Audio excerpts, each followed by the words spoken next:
how does the law of attraction work? The universe should respond your way. You can determine your destiny, that's what being human means. If you transcend the limitations of your own logical mind, what is there is here, what is here is there. So my question is, if someone is sending out, okay, you want your life to be a certain way, you send out positive signals, which is great, but… To whom? To the universe, to the universe. Which direction? Up or down?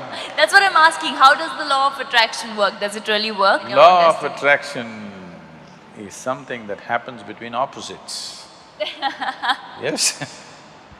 Whether two magnets or two opposites, male and female or whichever way, law of attraction is always between opposites, isn't it? From North Pole to South Pole to this and that, it is working like that.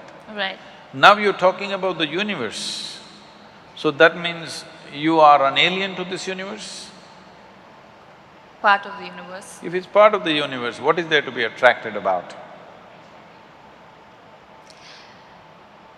Well, why do they say then you can design your own destiny? You can determine your destiny, you should. That's what being human means. Right. See, if you had come here like any other creature on this planet, they have compulsive cycles. They live by that, it's okay for them, because that's all they're capable of. Actually, if you look at your life, you're not doing anything very greatly different from what the other creatures are doing.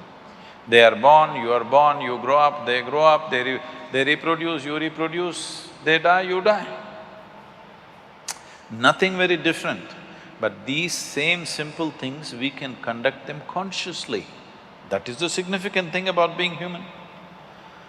The moment you conduct it, let's say you conduct your hand consciously, now this hand will do what you want, isn't it? You won't simply sit here and do like this. Now hand will do what you want. Suppose you conduct your thought consciously, now your thought will do what you want. If your thought was doing what you want, how would you keep yourself blissful or miserable? Blissful. Blissful. Yeah. If you're blissful, would you go in search of happiness?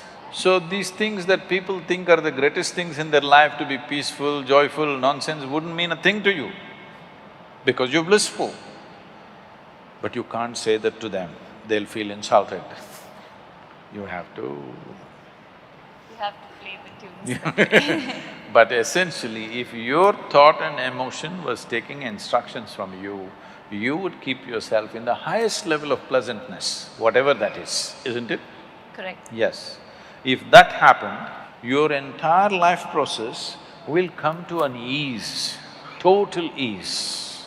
Right now, this is because you're a crouching tiger. You have to go get something, always. There is nothing to get. If you sit here, your life is complete. Now it's at ease, total ease. When it's in this kind of ease, it will become perceptive. Now, just pursuing a profession, making money, or even being joyful, or being loving, or falling in love, nothing means anything to you, because just sitting here, the highest level of pleasantness is happening to you. So what would you do with that life? Naturally, you would explore something that is not in your perception right now. This is how spiritual process begins. This is how you take charge of your life. Now you wish for something, it happened. I want you to know this. For most people, at least 50% of what they wish happens. It is just that they are focusing on a few things that did not happen. If you want to be fair, in a reasonably well-settled society, 90% of what they wish happens. It is the 10% they're complaining about. Yeah. Hello? Isn't it so? Yeah. 90% of your life is happening the way you want it. The 10% you're cribbing, you're never enjoying the 90% because this 10% did not happen the way you want it. Yeah. So already, to a large extent, you're in control of your destiny. A little is going off, but that little can bother you. Let's say you have to drive 100 kilometers. 90 kilometers you went properly where you want to go. At the 91st kilometer you crashed. still it's not good, isn't it? Yeah. So that's why they're complaining. I'm not saying they're complaining for nothing. Because at 90 kilometers, everything went well, just before reaching, something crashed. So they still suffer for that. Now, right now, this is because situations are happening around us. Not all situations will ever happen the way we want it. Because situation is not just me. Situation is so many people involved, so many forces involved. All of them need not happen my way. But if I'm happening my way, I'm blissful, okay?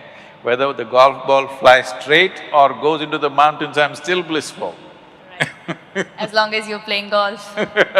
Even if I'm not playing. Right.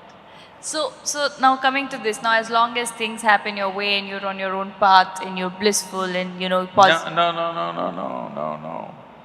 I'm not saying as long as things happen your way, you will be blissful. If No, you're blissful, things will it happen. doesn't matter which way it happens. Right, Whichever way it happens, you're blissful. right. See, this is essentially, the world has put cart before the horse. You tell me, it is easier to take charge of yourself or it's easier to take charge of all these people? It's tougher to take charge of yourself. Oh, you can take charge of these people, try. Why I'm saying that is because people don't realize that they need to take charge of themselves and are out there to take charge of societies and communities and people and trying to change No, others. right now, you're sitting here. To myself. Is it easier to take charge of yourself or take charge of all these people? Myself. Yourself. You must first do that, no? What is simple and easy? If you take charge of yourself, let us see how much we can get cooperation from these people. Now, when you say you're in pursuit of happiness, what this means is, you want all of them to function the way you want.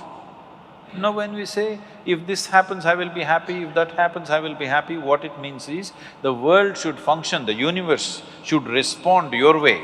That's not what I'm saying.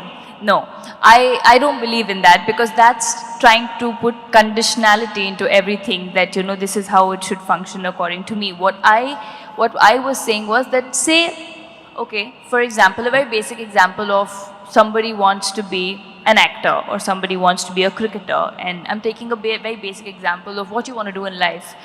And you work… Let's say it did not happen. It did not happen means what? People did not like your acting, or the selectors did not like your cricket, something happened. Right. So what you want did not happen. Can you still sit here blissfully? That's a question. Not a lot of people. That is why I'm saying, what you're trying to do is, when you say, everybody should like what I'm doing, in some way you have to take charge of their minds, that's what you're doing. In some way, through your cinema or whatever, in some way you're taking charge of their mind and doing what appeals to them, and that's why it's working, isn't it? Otherwise it won't be working. Right. So, which is easier, taking charge of this or taking charge of them? This.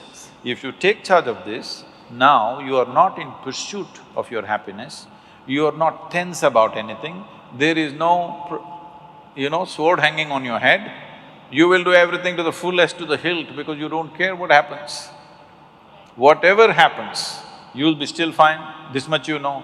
Now you will naturally do everything wonderfully well because there's absolutely no concern, because you're not a vested interest anymore. You will do what is needed without any effort.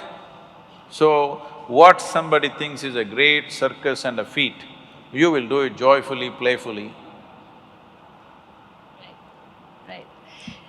So, well, you just completely negated the fact that there's no law of attraction. There is nothing No, like that. there is, I'm sure a lot of people are attracted to you. Not that law of attraction of the universe gives you what you want. But anyways, No, where is the universe, I'm asking? right here, we are a part of the universe. When Adi Yogi was asked by the 7 sages who are today known as the Saptarishis, they asked, where does the universe begin? Where does it end? How big is it? What is it? So he laughed and said, I can pack your entire cosmos into a mustard seed.